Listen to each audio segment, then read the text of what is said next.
मेरी 22 साल की बेटी की शादी करवाने के बाद हमेशा की तरह मेरे पति मुझे गांव में छोड़कर शहर चले गए और मैं फिर से तन्हा और अकेली रह गई थी। पति बेटी की शादी करवाने तो कुछ दिनों के लिए आ गए थे, पर इतने सगे संबंधी और रिश्तेदार आए हुए थे कि मुझे उनके साथ अकेले वक्त बिताने का मौका नहीं मिला। कविता मेरी सौतेली बेटी है। मेरी बेटी का कॉल आया तो उसने कहा, माँ मैं बहुत अच्छी हूँ, इस शादी में बहुत खुश हूँ। मेरे पति मुझसे बहुत प्यार करते हैं और हर वक्त मेरे साथ ही गुजारना चाहते हैं। मुझे तो एक पल के लिए भी अकेला नहीं छोड़ते। मैं बहुत खुश थी कि मेरी बेटी को एक अच्छा घर तो मिला, क्योंकि उसकी शादी करवाने के चक्कर में हमने अपने खेत गिरवी रख दिए थे और अब कर्ज हमारे सर के ऊपर है। मेरे पति कहते हैं कि शहर में काम करके धीरे धीरे मैं यह कर्ज उतार दूंगा, पर जब शादी होकर मैं इस घर पर आई थी तो मैं सुमित की दूसरी पत्नी थी और उस वक्त मेरी बेटी मात्र 5 साल की थी, जिस वजह से उन्होंने दूसरी शादी की थी ताकि बच्ची का ध्यान रखने के लिए उसे माँ मिल जाए। मैं उस बिन माँ की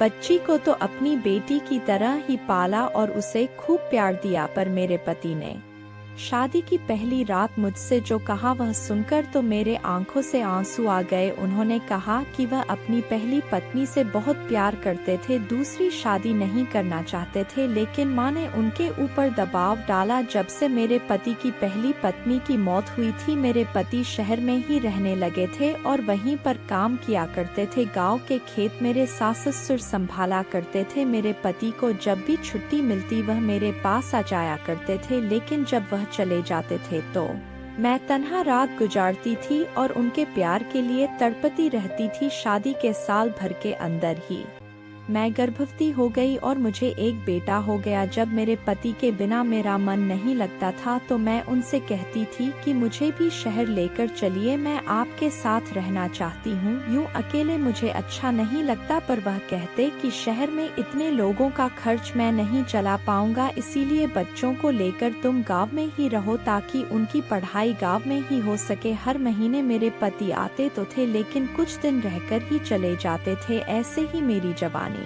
धीरे धीरे अकेलेपन में कट गई और अब मैं 38 साल की हो गई हूँ। मेरे पति उम्र में मुझसे 7 साल बड़े हैं। शादी के कुछ दिनों बाद ही मेरे पति ने मुझे कॉल करके कहा कि एक बड़ी मुसीबत आ गई है, मेरा काम चला गया है और मुझे कहीं भी काम नहीं मिल रहा। मैंने उनसे कहा कि आप फिर गांव में आ जाओ और खेती संभालो लो, पर मेरे पति ने कहा कि हमारे ऊपर बहुत कर्जा हो चुका है, अगर काम नहीं करूंगा तो यह कर्ज कैसे चुकाऊंगा और खेत भी हमारे हाथ से निकल जाएगा। मैंने कहा अब कविता की शादी हो गई है, क्यों ना मैं भी शहर में आ जाऊं और मैं लोगों के घर में काम कर लिया करूंगी, खाना बनाने या बर्तन सफाई का कोई भी काम मिल जाए जिससे हमारा यह कर्ज उतर सकता है। मेरे पति ने थोड़ी देर सोचने के बाद कहा, ठीक है, अगर तुम्हें काम करने में तकलीफ नहीं है तो आ जाओ, क्योंकि हमें हमारे खेत को बचाना होगा। अपने बेटे को सास ससुर के पास छोड़कर ही मैं शहर की ओर रवाना हो गई। पैसों की जरूरत को देखते हुए सास ससुर ने भी मुझे इजाजत दे दी थी। मुझे लगा काफी सालों के बाद अब मेरे दिल की मुराद पूरी होगी। काफी सालों से मैं अपने पति के प्यार के लिए तड़पती हूँ और अब मुझे वह मिलने वाला था। मेरा नाम सुमन है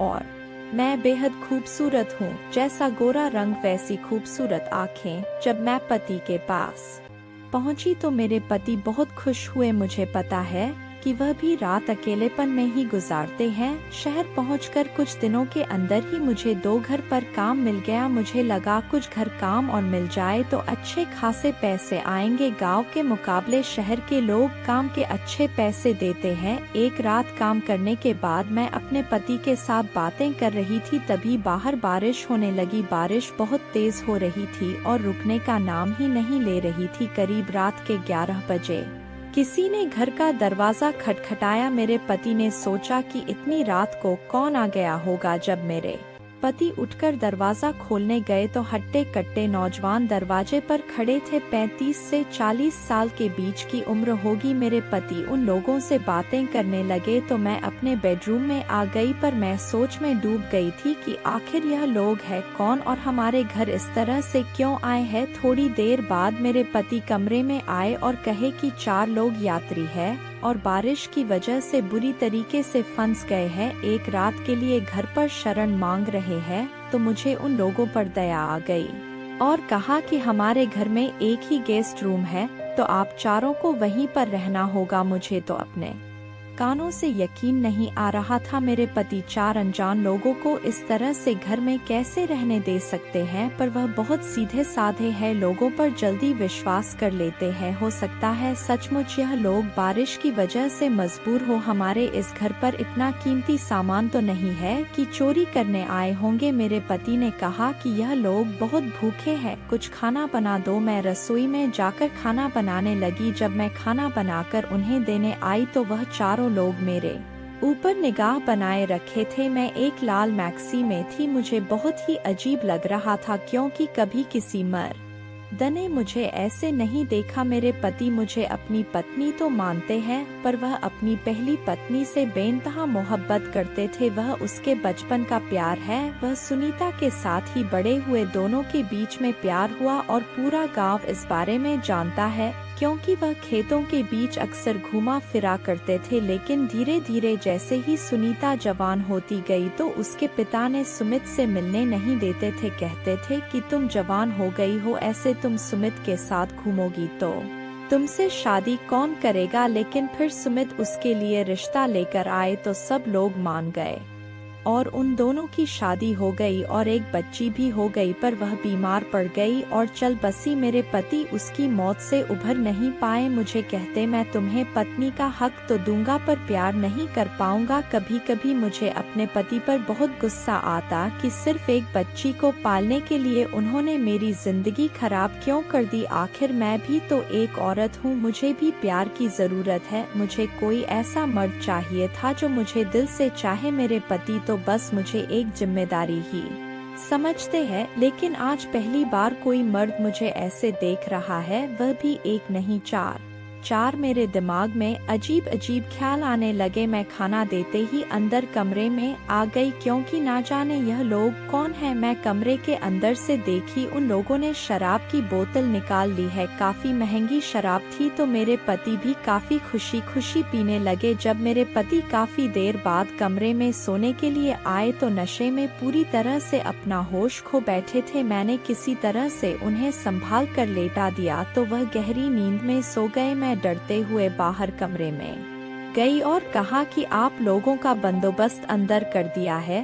तो बड़ी अजीब निगाहों से मुझे घूर रहे थे, क्योंकि वह लोग भी काफी नशे में थे। मैं जल्दी से अपने कमरे में आ गई और बेडरूम का दरवाजा बंद कर दिया। फिर मैं लेट गई। बाहर इतनी बारिश हो रही है और मेरे पति खर्राटे लेने लगे थे। मैं काफी थकी हुई थी तो मैं भी सो गई। लेकिन आधी रात को काफी जोर जोर से बगल वाले कमरे से आवाज आने लगी। घबराहट से मेरी नींद खुल गई, पर मेरे पति को पता तक नहीं चला और वह गहरी नींद में सोते रहे। मुझे मन कर रहा था कि मैं उनको जगा दूं, पर मुझे पता है कि वह नशे में है और नहीं उठेंगे। आवाज और शोरगुल बढ़ता जा रहा था तो मुझे लगा उठकर देखना चाहिए, कहीं यह लोग चोर तो नहीं है। मेरे पति तो किसी के ऊपर भी भरोसा कर लेते हैं, पर मुझे वह आदमी कुछ सही नहीं लग रहे थे।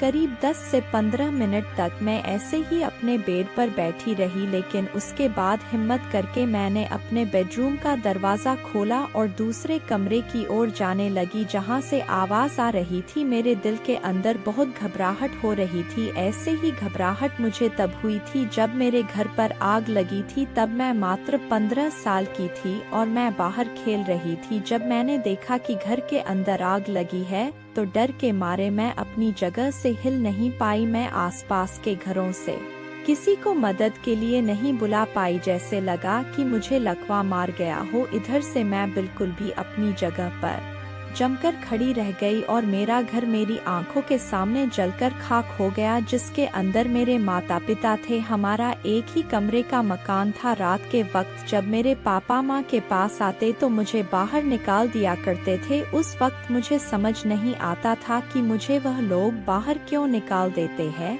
लेकिन बड़े होने के बाद मुझे समझ आ गया। जब मैं छोटी थी तो डरी सी इसी जगह पर खड़ी रहती थी।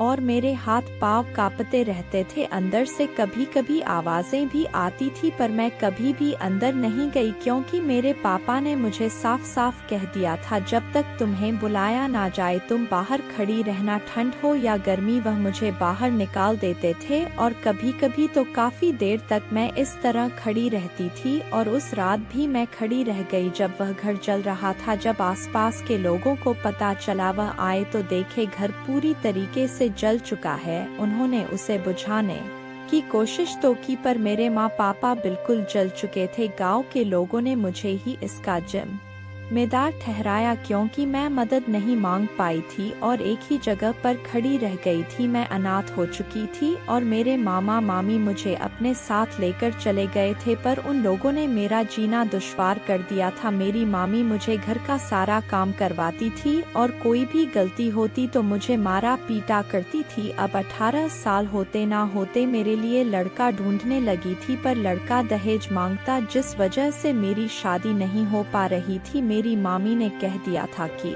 शादी में एक पैसा भी खर्च नहीं करूंगी, क्योंकि यह मेरी सगी बेटी नहीं है, जरूरत पड़ेगा तो घर से धक्के मार कर निकाल दूंगी। मेरे मामा भी कुछ नहीं कहते, ऐसा लगता कि मजबूरी में ही मुझे झेल रहे थे। जब मैं 20 साल की थी तब आखिरकार उन लोगों ने सुमित के साथ मेरा रिश्ता करवा दिया। यह सुमित की दूसरी शादी थी और उनको एक औरत इसलिए चाहिए थी कि उसकी बच्ची का देखभाल हो सके, इसी वजह से वह बिना दहेज के शादी को तैयार हो गए थे। मेरी मामी ने कह दिया था, जैसे भी ससुराल हो कभी वापस मत आना, क्योंकि हम तुम्हारी जिम्मेदारी नहीं उठाएंगे। और जिंदगी भर मैं डर सहम के ही रह गई, कभी किसी के खिलाफ मैं आवाज नहीं उठा पाई। मेरे सास ससुर जैसा कहते वैसा सर झुकाकर मान लेती हूँ और पति की भी हर बात मानकर चलती हूँ। और आज इस दूसरे कमरे से आ रही आवाज सुनकर मैं इस तरह से सहम गई हूँ। मुझे ऐसा लगने लगा कि मेरे साथ कुछ बुरा होने वाला है।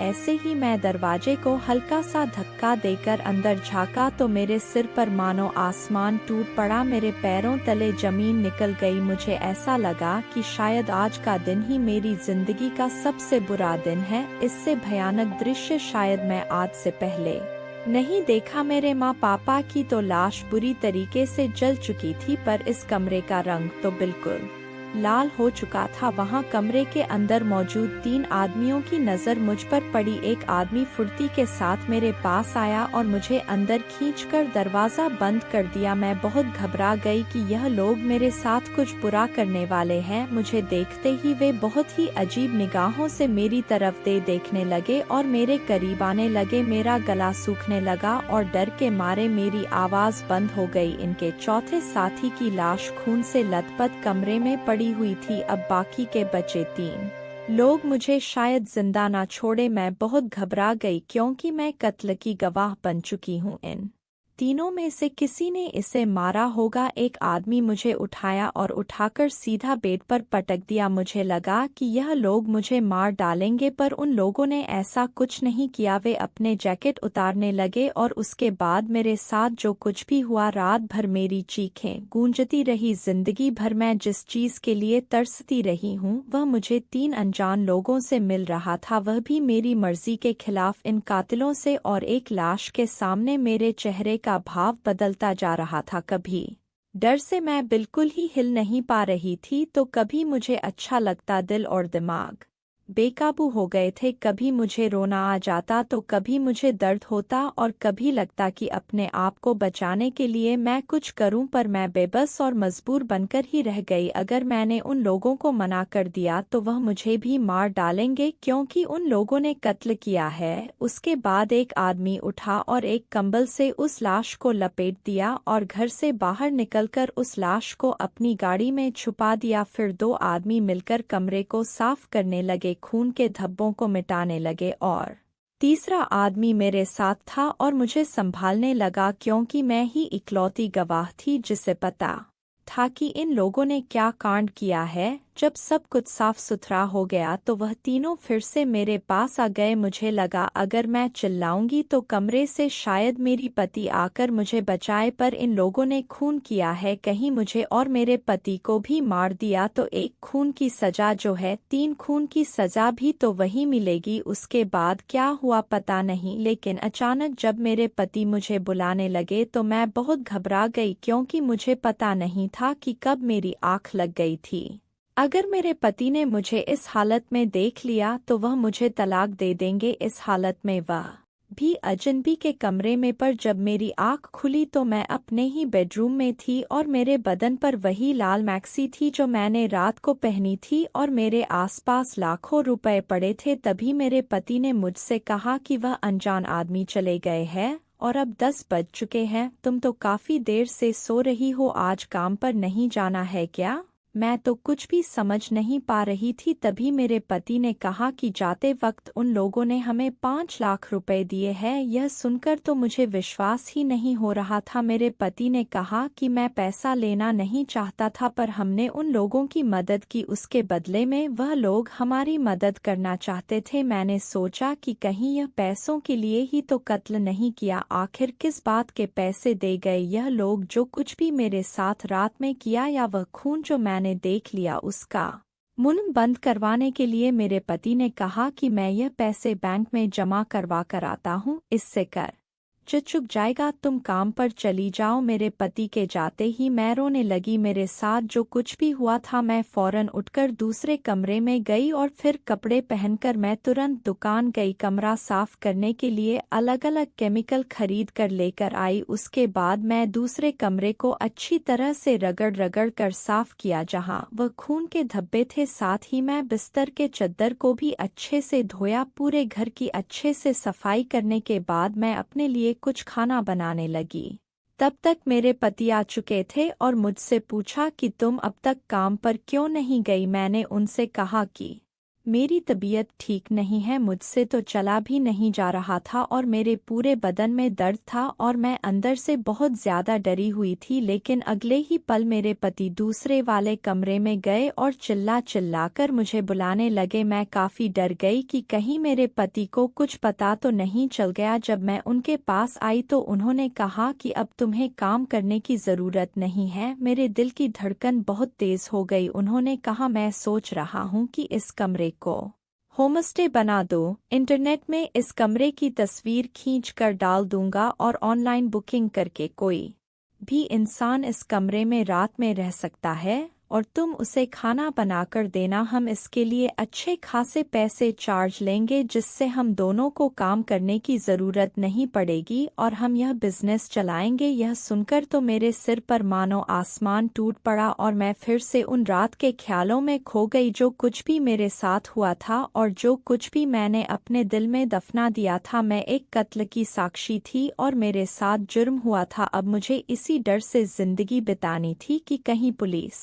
ढूंढते हुए हमारे घर तक ना पहुंच जाए और मेरी जिंदगी खाक में ना मिल जाए। शायद मुझे पुलिस के पास जाकर सारी बातें बतानी थी, पर मेरे साथ जो कुछ भी हुआ था वो घर समाज को पता चल जाए तो मैं कैसे जी पाऊंगी। शायद मरा हुआ आदमी इंसाफ का इंतजार कर रहा होगा, पर मेरे साथ भी तो नाइंसाफी हुई थी।